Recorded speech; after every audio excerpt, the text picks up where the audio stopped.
نحمده ونستعينه ونستغفره ونعوذ بالله من شرور أنفسنا ومن سيئات أعمالنا من يهده الله فلا مضل له ومن يضلل فلا هادي له أشهد أن لا إله إلا الله وحده لا شريك له وأشهد أن محمدا عبده ورسوله لا نبي بعده اللهم صل وسلم وبارك على سيدنا محمد رسول الله وعلى آله وأصحابه ومن تبعه ومن أما بعد أوصيكم وإياي بتقوى الله فقد فاز المتقون أعوذ بالله من الشيطان الرجيم يا أيها الذين آمنوا اتقوا الله حق تقاته ولا تموتن إلا وأنتم مسلمون. Hadirin jamaah sholat Jumat, Asyidullah yang dimuliakan Allah. Mari kita memanjatkan puji dan syukur kepada Allah Subhanahu wa Ta'ala yang senantiasa melimpahkan rahmat dan karunia kepada kita semua, dan dengan harapan semoga kita pun digolongkan, dijadikan orang-orang yang senantiasa bersyukur, karena dengan cara itu maka Allah akan semakin menambah nikmatnya untuk kita semua. Salawat dan salam semoga senantiasa tercurah pada junjungan kita Nabi Muhammad SAW, kepada keluarganya, kepada para sahabatnya, dan pada seluruh umatnya sampai akhir zaman. Semoga kita diakui menjadi umatnya dan telah di akhirat kita diizinkan untuk mendapatkan syafaatnya dari beliau. Masyarakat muslimin yang berbahagia, hati berpesan untuk diri hati dan jemaah sekalian, karena kita meninggalkan syafaat kita, karena sesungguhnya takwa itu adalah bekal terbaik untuk bisa kita hidup bahagia di dunia dan akhirat. Dan terutama di hadapan Allah hanya satu parameter kita, nilai kita, yaitu takwa. Semakin kita bertakwa, maka kedudukan kita mulia di hadapan Allah Subhanahu wa Ta'ala. Jemaah Jumat yang dimuliakan Allah, setiap zaman menemukan pemimpin teladan, sosok yang pemimpinannya menjadi cermin ketakwaan umat. Dan sejarah Islam telah mencatat dengan bintang emas seorang permata dari Bani Umayyah yang kesuburannya dan keadilannya berbeda. Dia adalah Umar bin Abdul Aziz. Meskipun beliau yang memerintah 2 tahun 5 bulan, tetapi warisan yang abadi bagi siapapun yang mau mengkaji dan mempelajari. Hadirin rahimahumullah, kita semua pasti tahu bahwa seorang pemimpin yang baik dilahirkan dari keluarga dan lingkungan yang baik, tidak muncul tiba-tiba jadi seorang pemimpin. Pasti ada keluarganya yang baik dan lingkungannya yang baik. Kalau kita perhatikan Umar bin Abdul Aziz, jadi ada silsilah. Ayahnya adalah putra Abdul Aziz bin Marwan, kakeknya adalah Khalifah Bani Umayyah. Abdul Aziz adalah gubernur Mesir. Sedangkan dari sisi ibu, beliau adalah Ummu Asim, putri dari Asim bin Umar bin Khattab. Di dalam dirinya berpadu 2 kebesaran. Yang satu adalah kepiawaian dalam memimpin dan dilahirkan dari keturunan Bani Umayyah, sementara keadilan dan kezuhudannya didapatkan dari kakek buyutnya Umar bin Khattab. Beliau lahir di Madinah pada tahun 61 Hijriah, dan sejarawan Ibn Sa'ad menggambarkan bahwa Umar bin Abdul Aziz adalah sosok yang lembut, tumbuh di kota Nabi yang tentunya jiwanya ditempa oleh para ulama besar dan kesederhanaan para tabi'in yang ada di Madinah. Oleh karena itu, prinsip amanah dan keadilan dan kepedulian sosial sudah tertanam dalam sanubarinya karena para gurunya senantiasa menekankan hal itu. Sebelum diangkat menjadi khalifah Umar bin Khattab, Umar bin Abdul Aziz menjabat sebagai gubernur Madinah pada tahun 86 Hijriah pada usia 25 tahun. Selama 6 tahun masa jabatannya, beliau memerintah dengan adil, tegas, serta senantiasa dekat dengan para ulama. Beliau memiliki asas musyawarah, menata kota, memperbaiki infrastruktur, dan yang disukai rakyatnya adalah mengurangi beban pajak. Sosok beliau sangat dicintai oleh masyarakat Madinah, dan ketika beliau diberhentikan karena pergesekan politik, dia diberhentikan dari gubernur, maka masyarakat Madinah menangis karena kehilangan seorang pemimpin yang menjadi pujaan. Hadirin yang dimuliakan Allah, Umar bin Abdul Aziz menjadi khalifah pada tahun 99 Hijriah. 7 tahun setelah beliau diberhentikan dari gubernur. Setelah wafat dan dia diangkat setelah wafatnya khalifah yang bernama Sulaiman bin Abdul Malik. Dan pemilihannya adalah merupakan wasiat dari khalifah Sulaiman bin Abdul Malik yang menghendaki bahwa penggantinya adalah orang soleh, bukan sekedar mereka atau dia dari keturunan Bani Umayyah. Dan terpilihlah Umar bin Abdul Aziz.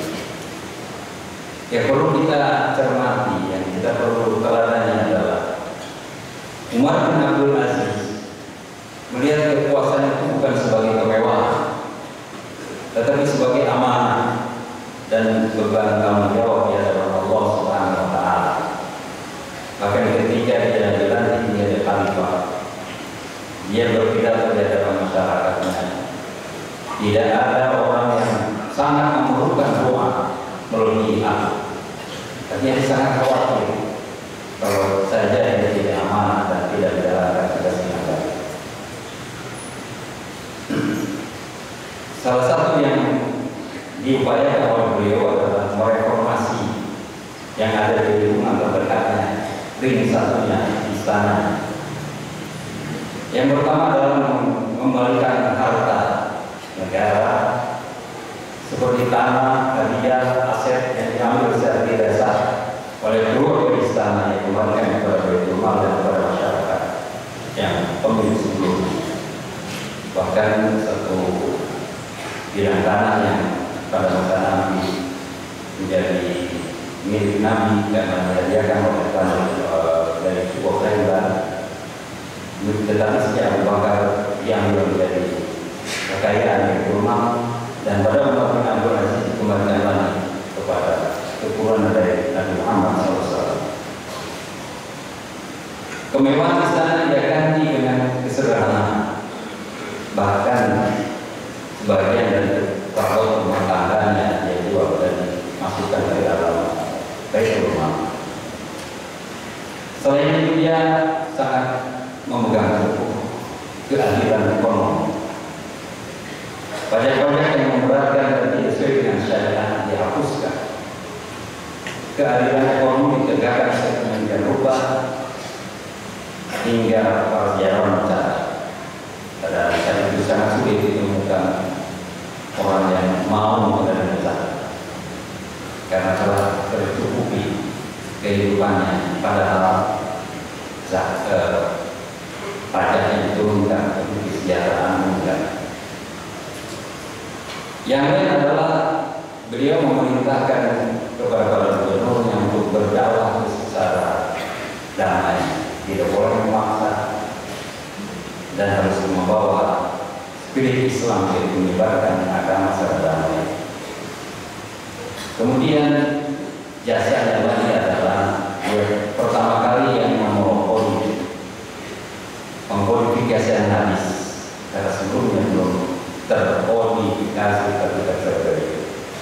Hadirin yang dimuliakan Allah, kepemimpinan Umar bin Abdul Aziz bukanlah sekedar kebijakan politik, melainkan mewujudkan iman yang dalam terhadap firman Allah. Ia mempraktikkan secara nyata perintah dalam surat An-Nisa ayat 28. Alhamdulillah minasyaitonir rajim. Inna Allah ya'murukum an tu'addu al-amanati ila ahliha wa idza hakamtum bainan nasi an tahkumu bil haqq. Yang artinya, sesungguhnya Allah menyuruh kamu menyampaikan amanah kepada yang berhak menerimanya, dan menyuruh kamu apabila menetapkan hukum atau aturan di antara masyarakat, di antara manusia, supaya menetapkan dengan cara yang adil. Beliau juga sangat takut dan sangat hati-hati untuk memakan harta dari masyarakat sekecil apapun. Dan ini adalah penginjauan dari pemahaman beliau dari ayat Quran surat Al-Baqarah ayat 188. Wala ta'kulu amwalakum bainakum bil batil wa tudlu biha ila al-hukam litakulu fariqan min amwalin nasi bil ithmi wa antum ta'lamun. Dan jangan sebagian kamu makan harta dengan cara yang batil, dengan cara yang tidak benar. Dan janganlah kamu membawa urusan harta itu ke pengadilan supaya kamu dapat sebagian dari harta orang, padahal kamu mengetahui bahwa itu adalah perbuatan dosa. Hadirin yang dimuliakan Allah, kepemimpinan Umar bin Abdul Aziz yang jujur zuhud dan penuh dengan kasih sayang adalah manifestasi nyata dari orang pertama yang menjadikan naungan Allah Subhanahu wa taala di hari kiamat, sebagaimana disabdakan oleh Rasulullah SAW dalam hadis yang diriwayatkan oleh Bukhari dan Muslim. Bukhari dan Muslim meriwayatkan sebuah hadis yang berbunyi, "Sab'atun yudhikruhumullahu fi dhillihi yauma la dhilla illa dhilluh." Yang pertama, imam adil. Ada 7 golongan yang akan dinaungi Allah dalam naungannya pada hari kiamat, ketika tidak ada naungan sama sekali pada hari itu selain dari naungan Allah. Dan salah satunya adalah pemimpin yang adil. Itulah ciri yang dimiliki oleh Umar bin Abdul Aziz. Jemaah rahimahullah, meskipun singkat, pemerintah Umar bin Abdul Aziz meninggalkan standar emas tentang bagaimana kekuasaan harus dijalankan dengan amanah, keadilan dan rasa takut kepada Allah. Tauladan ini bukan hanya untuk dikenang, tetapi untuk dihidupkan kembali oleh kita semua. Kemudian kita bertekad untuk meneladani semangat keadilan dalam setiap peran yang kita emban, sekecil apapun amanah sebagai keluarga Islam, pemimpin di tempat kerja atau warga masyarakat. Semoga Allah memberikan kita kekuatan untuk meneladani akhlak mulia para pemimpin yang saleh, di antaranya Umar bin Abdul Aziz, yang kita dapat menuntut diri kita dalam keadaan semua batin. Hadirin rahimahullah, dalam pandangan Islam, sejarah bukan sekadar catatan masa lalu, tetapi sumber hikmah dan pelajaran menuntut kehidupan umat manusia di masa ini dan masa yang akan datang. Allah berfirman di surat Yusuf, "Laqad kana fi qisasihim ibratun li ulil albab." Sesungguhnya pada kisah-kisah mereka terdapat pelajaran bagi orang-orang yang pandai berakal. Hadirin yang dimuliakan Allah, banyak sekali Al-Quran yang menjelaskan bahwa kita harus belajar dari sejarah. Karena dengan sejarah kita bisa mencontoh yang baik dan kita akan meninggalkan contoh yang buruk. Barakallahu li wa lakum fil Qur'anil azim wa nafa'ani wa iyyakum bima fihi min al-ayati wa dhikril hakim wa taqabbal minni wa minkum tilawatahu innahu sami'un 'alim wa qul rabbi ighfir warham wa anta khairur rahimin. Allahumma shalli ala sayyidina Muhammad wa ala ali sayyidina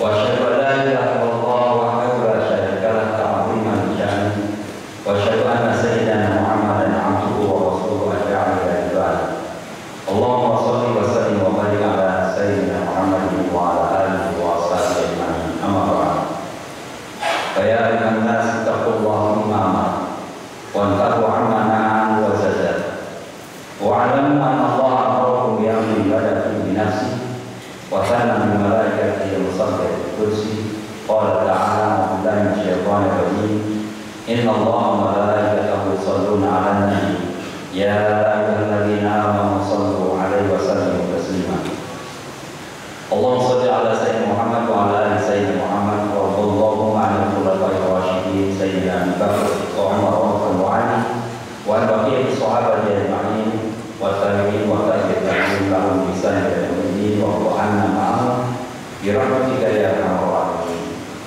اللهم اغفر للمؤمنين والمؤمنات والمسلمين والمسلمات الأحياء منهم والأموات ربنا ظلمنا أنفسنا وإن لم تغفر لنا وترحمنا لنكونن من الخاسرين اللهم حبب إلينا الإيمان وزينه في قلوبنا وكره إلينا الكفر والفسوق والعصيان واجعلنا من الراشدين ربنا اغفر لنا ولوالدينا وارحمهم كما ربونا صغارا اللهم انصرك إنك خير الناصرين وافتح لنا فإنك خير الفاتحين واغفر لنا فإنك خير الغافرين وارحمنا فإنك خير الراحمين وارزقنا فإنك خير الرازقين واهدنا ونجنا من القوم الظالمين والكافرين ربنا آتنا في الدنيا حسنة وفي الآخرة حسنة وقنا عذاب النار عباد الله